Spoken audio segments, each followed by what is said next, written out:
Bientôt le jour va se lever sur le Togo. Et la jeunesse est prête. Les femmes sont prêtes. Le Togo est prêt pour se reprendre en main.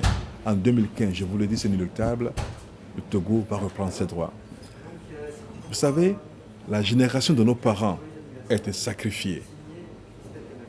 Nous avons le devoir de ne pas laisser sacrifier celle de nos enfants. C'est pour ça que nous œuvrons aujourd'hui. C'est pour ça que je ne dors pas tous les jours. C'est pour ça que je me bats tous les jours pour redonner espoir à tous les Togolais. Je vous dis, quand nous serons prêts à aller aux élections, une fois que nous aurons mis en place toutes les conditions nécessaires pour que ce soit transparent, en ce moment, je vous appellerai pour qu'on aille aux élections. Et quand je le ferai, je vous demande de vous mobiliser, d'avoir un engouement général pour nous inscrire sur la liste de vote, pour voter et pour rester là pour surveiller les élections. Mais je vais envoyer une demande au chef de l'État pour qu'il, comme il le prétend, s'il est démocrate et qu'il veut que les élections se passent dans le calme, dans la paix et la transparence, voici les conditions, selon moi, sine qua non, pour qu'on puisse avoir ces élections. S'il les accepte, eh bien, à ce moment-là, nous aurons des élections crédibles. S'il ne les accepte pas, eh bien, le peuple prendra ses responsabilités. Il faut apprendre des erreurs du passé et faire des choses autrement pour ne plus se faire voler la victoire. Le jour où moi je déciderai d'aller aux élections, ça veut dire que je me suis assuré qu'elles ne seront pas volées.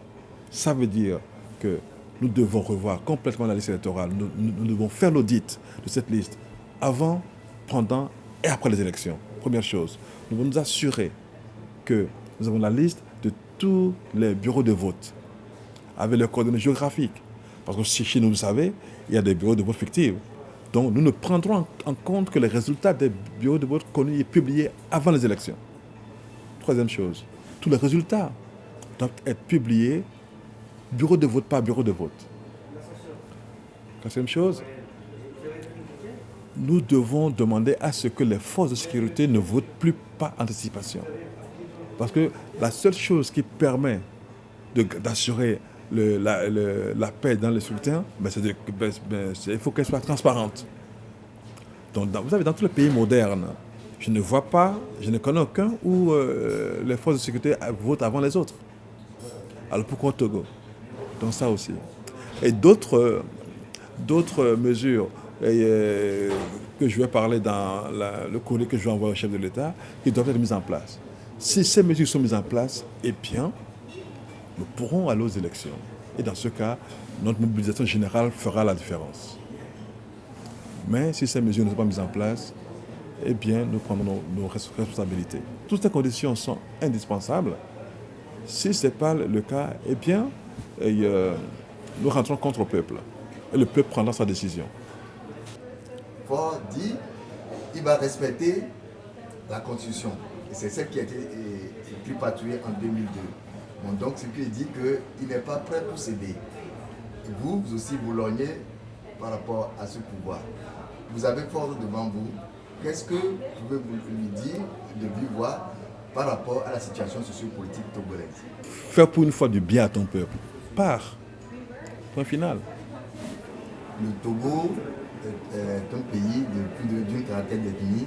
Il y a la culture qui, en principe, est un facteur de développement qui n'est pas axé dans le programme d'action des pouvoirs en place. Également le sport. Quand on dit sport, il n'y a pas seulement que le football. Mais quand on remonte dans les années passées, on sait que, par exemple, le football, le hand, le basket, et le tennis de table, jusqu'à la bosse, étaient des sports très pratiqués au Togo. Est-ce que le Parti togolais prend en compte dans son programme de société le fait de pouvoir réorganiser et la culture dans son ensemble et le sport? La dernière fois, je discutais avec un groupe d'artistes. Ils m'ont parlé du statut des artistes au Togo. Ça fait longtemps qu'ils demandent cela au gouvernement. Et c'est tout dans le tiroir. Je leur ai fait la promesse que je vais m'en occuper. Vous savez pourquoi? Parce que je ne connais aucun pays au monde qui s'est développé sans la culture. La culture est un facteur important pour le développement. La dernière fois, je discutais avec les chefs coutumiers. Leur rôle est complètement abandonné, alors que ce sont eux qui sont les conservateurs de notre culture, les conservateurs de nos traditions. Très important. Même si on sait là où on va, on ne peut pas oublier d'où on vient. C'est très important. Et donc la culture, pour moi, est quelque chose de très important. Et le statut des artistes sera mis en place. Pour le sport, moi, je suis un grand sportif. J'ai joué au football quand j'étais encore au lycée, au collège Notre-Dame à Lomé. Je continue d'ailleurs. Et j'ai fait beaucoup de sport. Le Togolais adore le sport. Et il est important. Notre jeunesse a besoin de s'épanouir, a besoin d'avoir accès aux loisirs, a besoin de s'ouvrir au monde. Et le sport est un vecteur qui n'a pas de prix pour ça. Donc, la dernière fois j'étais à Sokodé, j'ai promis un stade. Jean de Sokodé. Parce qu'il n'y en a pas. Mais le pouvoir en a déjà construit récemment. Oui, ils ont construit un. Mais mais ce n'était pas un stade multisport. Je n'ai pas que le football au Togo. Il y a tout. Voilà, le handball, on parle de tennis de table. À l'époque, il y avait les équipes de tennis de table togolais étaient très forts. Moi, je me disais qu'on faisait des tournois de ping-pong, mais c'était très bien. Okay, il faut rivaliser tous les sports. Il faut que ce soit multiculturel, c'est important. Même Evala. Evala, c'est... Vous voyez comment est-ce que le monde entier suit la lutte japonaise qu'on appelle le sumo. Le Togo, à part le Togo, personne ne connaît Evala. C'est notre culture, il faut le promouvoir. Il faut promouvoir les autres sports au Togo. C'est très important. En tout cas, moi je suis sportif et j'adore tout le sport. J'ai fait de l'équitation, tennis de table, et même la pétanque d'ailleurs. Non, il faut donner les moyens au peuple togolais de pouvoir s'ouvrir sur le monde, de faire avoir le sport. Et moi, je le ferai. D'abord, il faut restructurer le monde sportif togolais. On a vu récemment beaucoup de turbulences au niveau de la fédération de football. Okay. Il faut remettre de l'ordre dans tout cela. Il faut créer les autres fédérations aussi. Et leur donner les moyens d'être autonomes pour pouvoir travailler. Là encore, il faut donner des objectifs clairs, les moyens, et contrôler. Comme dans toute entreprise. Okay. Et que tout ça se fasse selon la méritocratie et non pas clientélisme. C'est important. Et prendre des gens compétents pour diriger et travailler avec nos sportifs. C'est très important. Évidemment, il faut, une fois qu'on a réglé ce problème d'hommes, il faut mettre en place des infrastructures pour que les gens puissent le faire. J'ai vu des terrains de basketball qui sont complètement délabrés. Les jeunes vont jouer, ils se blessent. Ils n'ont pas d'équipement. La dernière fois, j'ai distribué quelques maillots de football ici et là, et j'étais content. Il faut qu'on ait des gymnases. Et je n'ai jamais vu, pas vu des gymnases nulle part au Togo. C'est pour ça que je parlais de véritables stades. En fait, c'est des multiplexes sportifs qu'il faut construire. Au moins dans les grandes villes pour commencer. Okay. Le sport joue un rôle important. La jeunesse qui n'a même pas accès au sport, c'est une bombe à retardement. Nous devons investir dans la jeunesse. Et le sport aussi en fait partie.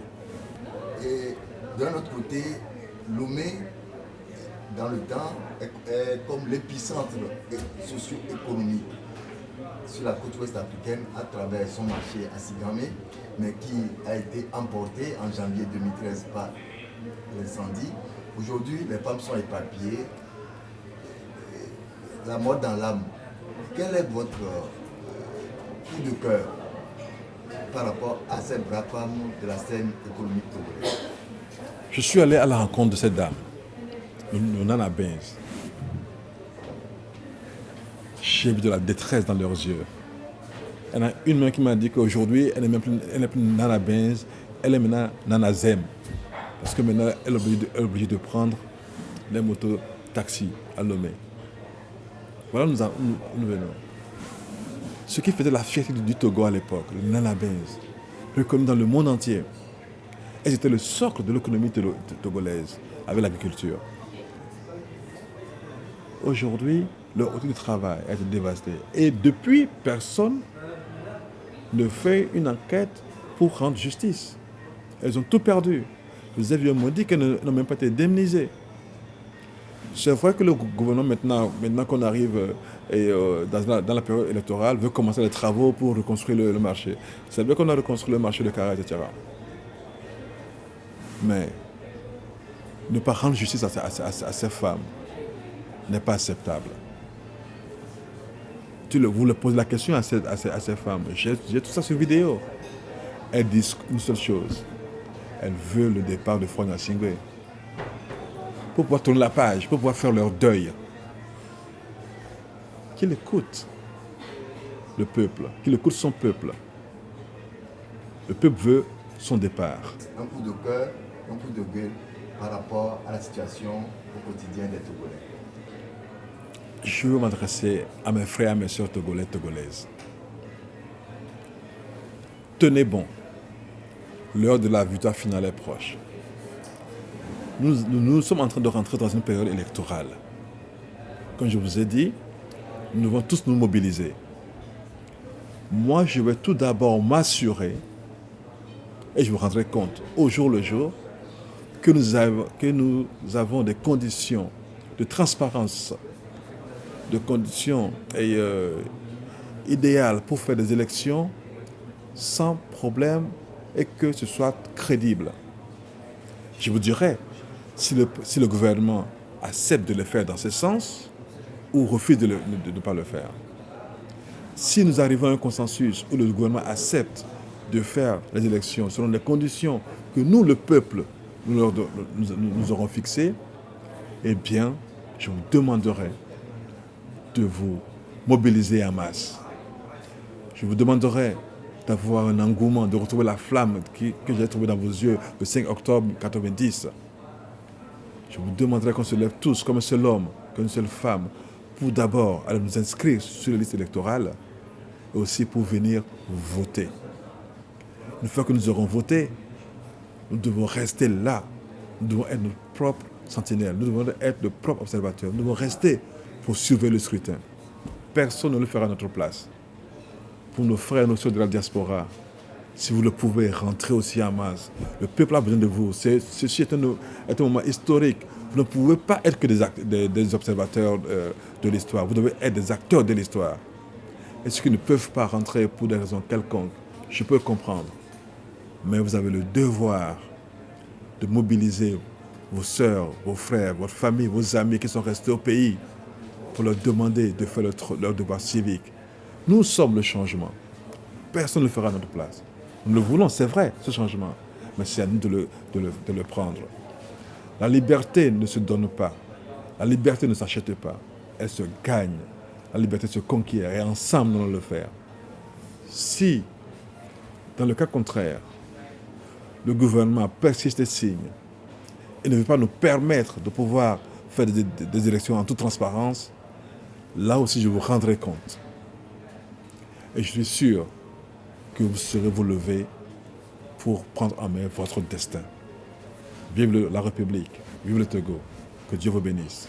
Merci. Tema foju kana mi kilo feche.